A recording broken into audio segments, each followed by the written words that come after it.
इरादों से मजबूत और आवाज़ से स्वतंत्र न्यूज़पिट में आपका स्वागत है। मैं हूं अंकित शर्मा।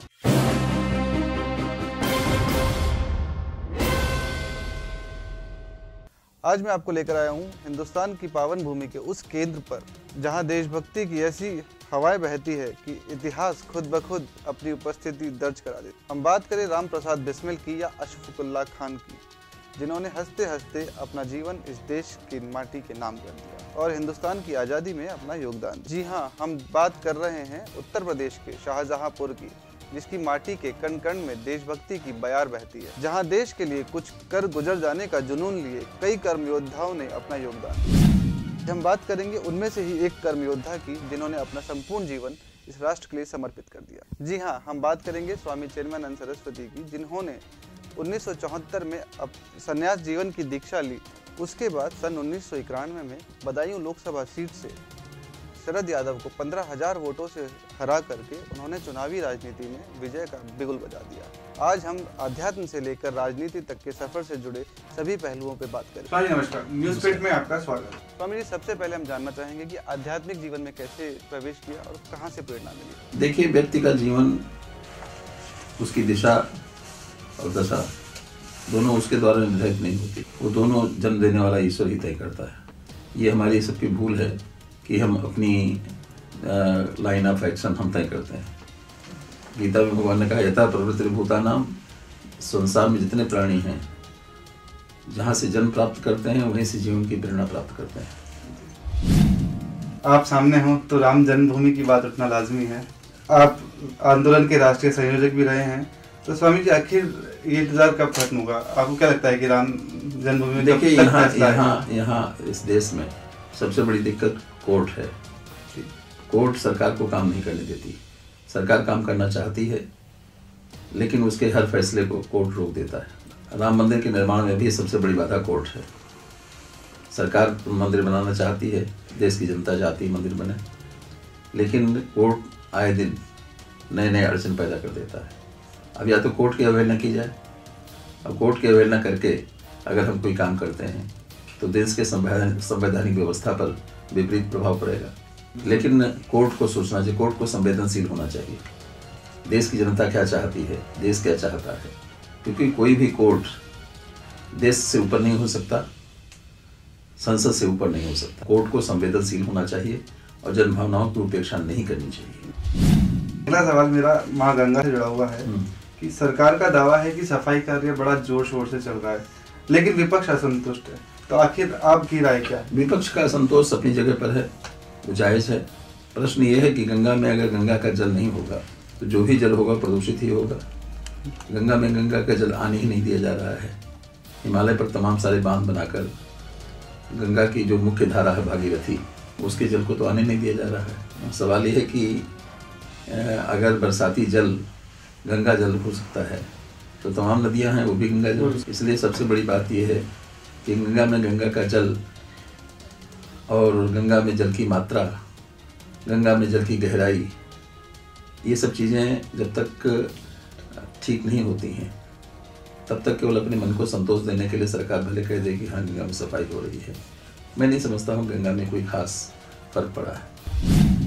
राजनीति का स्तर दिन प्रतिदिन गिरता जा रहा है। झूठ, अफवाहों और व्यक्तिगत टिप्पणियों को चुनावी हथियार बनाया जा रहा है। ये देश के लिए बड़ा दुर्भाग्यपूर्ण है कि मुद्दों पर बहस नहीं होती, संसद में बहस नहीं होती। जो संसद, जहां सांसद केवल बहस के लिए चुनकर जाते हैं, अपनी बात, जनता की बात कहने के लिए जाते हैं, जनता के पक्ष में बहस करने के लिए जाते हैं, उन मुद्दों पर तो कोई चर्चा होती नहीं। चर्चा जो है व्यक्तिगत राजनीतिक स्वार्थों को लेकर या व्यक्तिगत अहंकार को लेकर या व्यक्तिगत राजनीतिक टीआरपी बढ़ाने के लिए। दूसरी बात यह है कि राजनीति में दुर्भाग्यपूर्ण पक्ष ये सामने आ रहा है कि राजनीति में नेताओं की भाषा बड़ी अप्रमाणित हो रही है, अब अमर्यादित हो रही है। सामान्यतः ये भाषा सभ्य लोगों की भाषा नहीं है। देश का अन्नदाता, देश का किसान बेहद परेशान है। गांव खत्म हो रहे हैं, किसान पलायन कर रहे हैं। क्या इसका कोई प्रभावी समाधान? सबसे बड़ा कारण इस देश में किसानों की दुर्दशा के लिए जिम्मेदार पंडित नेहरू की वो नीतियाँ हैं जिन्होंने कृषि का मशीनीकरण किया। कृषि का मशीनीकरण करने के कारण क्या हुआ कि खेत पूरी तरह किसानों के हाथ से निकल गए, उसकी उपज किसानों के हाथ से निकल गई। सब चीज़ उसे बाजार के ऊपर निर्भर कर रहना पड़ा। यहाँ तक कि वो बैलों से जुताई करता था, गोबर की खाद डालता था, कुएं के जल से सींचता था, नदियों के जल से सींचता था। ये सभी चीज़ें छीन करके दूसरी चीज़ें दे दी गई। ट्रैक्टर दे दिया गया जोतने के लिए, सिंचाई के लिए ट्यूबवेल दे दिया गया, खाद, पेस्टिसाइड और केमिकल फर्टिलाइजर दे दिए गए। नतीजा ये हुआ कि जमीन की उर्वरा शक्ति घटती गई और किसानों की स्वायत्तता खत्म होती गई। सवाल ये है कि बैल उनके अपने होते थे, लेकिन ट्रैक्टर तो बैंक के कर्जे से ले जाते हैं। खाद जो है उनका अपना होता था, लेकिन पेस्टिसाइड जो है खरीदा जाता है वो। और इसी तरह जो उनका उत्पाद है, उनका प्रोडक्ट है, उसकी कीमत तय करते समय न उनकी मेहनत जोड़ी जाती है, न जमीन की कीमत जोड़ी जाती है, न जमीन का किराया जोड़ा जाता है। उनकी कीमत तय करते समय उनके साथ न्याय नहीं करते। जब आलू पैदा होता है बाजार में, जब खेत में आलू पैदा होता है, तब उसकी कीमत होती है 1.5 रुपए किलो, और जब वही चिप्स बनकर बाजार में बिकती है तो उसकी कीमत होती है 150 रुपए किलो। आलू बनता है 3 महीने में और चिप्स बनता है 3 मिनट में। जो 3 मिनट बनता है उसकी कीमत 150 रुपए किलो, और जो 3 महीने में बनता है उसकी कीमत 1.5 रुपए किलो। अब किसान बनाता है, किसान पैदा करता है आलू, और चिप्स बनाते हैं फैक्ट्रियां और इंडस्ट्रियलिस्ट। इसलिए यहाँ की सारी पॉलिसी इंडस्ट्रीज के पक्ष में चली गई, बाजार के पक्ष में चली गई, व्यापारियों के पक्ष में चली गई। नतीजा हुआ कि किसान की स्वायत्तता पूरी तरह खत्म हो। किसान कहीं किसी में मामले में आत्मनिर्भर नहीं। उसके ट्रांसपोर्ट का साधन उसकी बैलगाड़ी होती थी, उसकी जुताई के साधन उसके बैल होते थे, उसके सिंचाई के साधन उसकी रहट होती थी, उसका बीज वो खुद पैदा करता था और वही बीज बोता था। आज इन सब चीज़ों के लिए उसे बाजार के ऊपर निर्भर रहना पड़ रहा है। और आज स्थिति ये है कि इसका प्रभाव जीवन के व्यापक क्षेत्र में पड़ रहा है। आज गाय का दूध नहीं मिलता।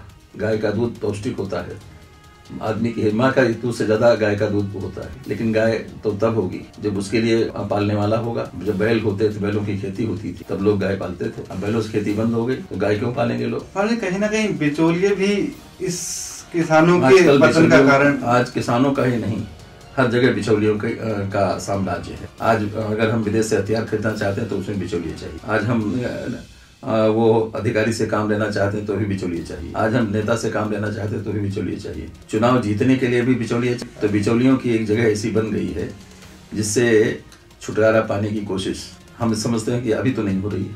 अभी तो लोग बिचौलिए तलाशे जा रहे हैं, बिचौलिए बदले जा रहे हैं। पर होनी चाहिए भविष्य में। बिल्कुल होना चाहिए, बिल्कुल होना चाहिए। बिचौलियों को दूसरे शब्दों में दलाल कहा जाता है, और दलाल शब्द गाली है। बोडो आंदोलनकारियों का आत्मसमर्पण कराने के लिए आपको ग्लोबल स्टडीज यूएस द्वारा विश्व शांति अवार्ड मिला था। स्वामी जी, कितना मुश्किल था और किन परेशानियों का सामना करना? मुश्किल बिल्कुल नहीं था, केवल साहस और विवेक की आवश्यकता थी। साहस करके उनके बीच में सरकार जा नहीं रही थी और उनकी भावनाओं को गंभीरता से समझ नहीं रही। उनकी भावनाओं को, उनकी जरूरतों को समझने की और उनके बीच में जाने की जरूरत थी। हमें कोई समय नहीं लगा, हमें कोई कठिनाई नहीं झेलनी पड़ी। उनके बीच में गया, जब उनके बीच में गया तो उनका विश्वास हमें प्राप्त हुआ। अभी तक हम उनके बीच में जाते थे तो अधिकारियों के रूप में जाते थे, सैनिकों के रूप में जाते थे, बिचौलियों के रूप में जाते थे, लेकिन खुद सरकार नहीं जाती थी। मैंने पहल की। पहली बार एक मंत्री उनके बीच में गया। जब मंत्री उनके बीच में गया, भारत सरकार का मंत्री उनके बीच में गया, तो उनको ये विश्वास पैदा हुआ कि हमारे लिए कुछ किया जा सकता है। और जो वो मांगे उन्होंने की, वो मांगे ऐसी कुछ नहीं थी जिनके देने में कोई दिक्कत थी, इसलिए मांगे उनकी पूरी हुई, उन्होंने सरेंडर कर दिया। अच्छा स्वामी जी, यदि आपसे पूछा जाए कि अब तक के आपके सफर में कई प्रभावशाली हस्तियों से आपका सामना हुआ होगा, कोई ऐसा नाम जिससे आप प्रभावित हो या फिर जिन्होंने आपका ध्यान आकर्षित किया? 2 व्यक्ति, लाल कृष्ण आडवाणी और महंत वैद्यनाथ, और तीसरा अशोक सिंघल। आगे आप वापस चुनाव लड़ेंगे? नहीं, कभी बिल्कुल। तो स्वामी जी, नई पीढ़ी के लिए आप प्रेरणा स्तंभ हैं, उनके लिए कोई संदेश देना चाहेंगे? नई पीढ़ी अपने पैरों पर खड़ा होना सीखे और आंख मूंद करके नेताओं का अनुगमन न करे। वो देश के लिए काम करे, किसी पार्टी के लिए, किसी व्यक्ति के लिए नहीं। तो ये थे स्वामी चिन्मयानंद जी। तो आइए चलते हैं समय की चाल पर मोहरे की तरह। फिर मिलेंगे एक नए कर्म योद्धा से अगले एपिसोड में। धन्यवाद।